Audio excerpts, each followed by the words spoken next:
The overall goal of this procedure is to study the role of erythrocyte microRNAs in post-transcriptional gene regulation of Plasmodium falciparum transcripts. This method can help answer key questions in the malaria field, such as how RNA splicing events with host or parasite small RNAs can affect the translational potential of fusion mRNAs. The main advantage of this technique is the ability to capture total and small RNAs together in one pool, demonstrating the presence of small RNAs and fusion RNAs in one cell. Additionally, this procedure utilizes polysome profiling to show how those small RNAs affect translation of their fusion mRNA products.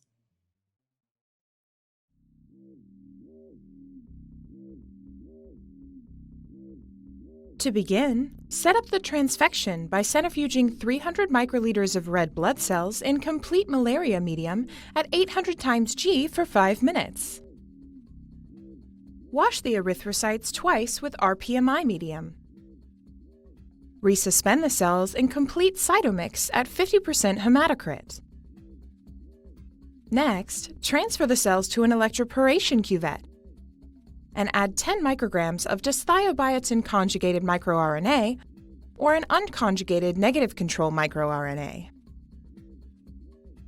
To electroporate the cells, place the cuvette in an electroporator and deliver a single pulse.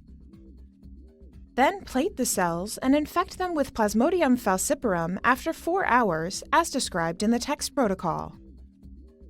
Then, add 50 microliters of packed streptavidin beads to 10 micrograms of parasite RNA in a microcentrifuge tube, and incubate the tube with rotation for 1 hour at 4 degrees Celsius.